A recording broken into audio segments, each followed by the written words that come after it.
நடுவில் போகாதீங்க. ஜல்லிக்கட்டு ராஜேஷ் பொதுமக்கள் மத்தியில் வியாபாரம் பார்த்துட்டு இருக்காருங்க.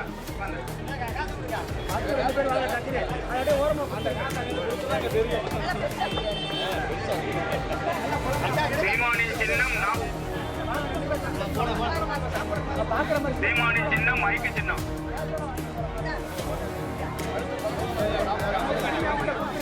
வாங்கிட்டா அண்ணே அண்ணே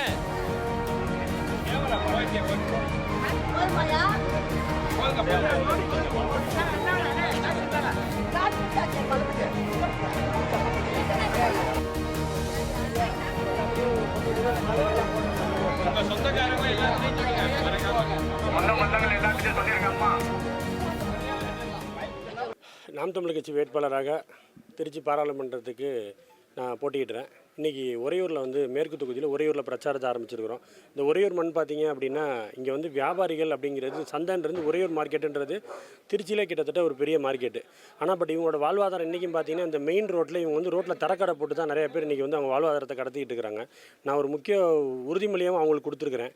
நான் வந்து இங்கே தேர்ந்தெடுக்கிற பட்சத்தில் கண்டிப்பாக வெற்றி பெறுவேன். தேர்ந்தெடுக்கிற பட்சத்தில் இங்கே இருக்கிற இந்த சந்தையை வந்து நவீனமயமாக்கப்பட்ட சந்தையாக உருவெடுத்து கொடுப்பேன்ற மாதிரி சொல்லியிருக்கேன். அதே மாதிரி உறையூரை பொறுத்த வரைக்கும் ஒரு நல்ல விளையாட்டு மைதானம் கிடையாது. இங்கே இருக்க நிறைய விளையாட்டு வீரர்கள் உறையூரில் உருவாக்கி இருக்கிறாங்க.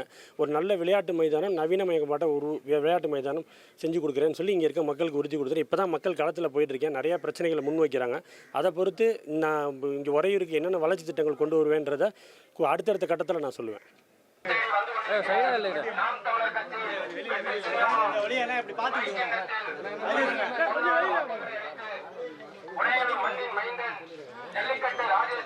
நாம் தமிழர் கட்சியின் வெற்றி சின்னமாம் மை சின்னம் மை சின்னம் மை சின்னம்.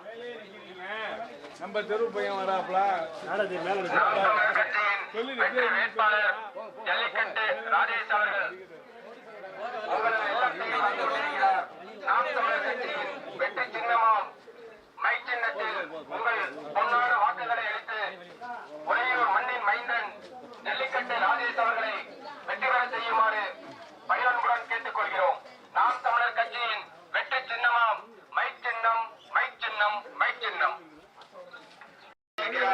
நாம் தமிழர் கட்சியின் வெற்றி சின்னமாம் மை சின்னத்தில் உங்கள் பொன்னான வாக்குகளை அளித்து உறையூர் மண்ணின் மைந்தன் ஜல்லிக்கட்டு ராஜேஷ் அவர்களை வெற்றி பெற செய்யுமாறு பணிவன்புடன் கேட்டுக் கொள்கிறோம்.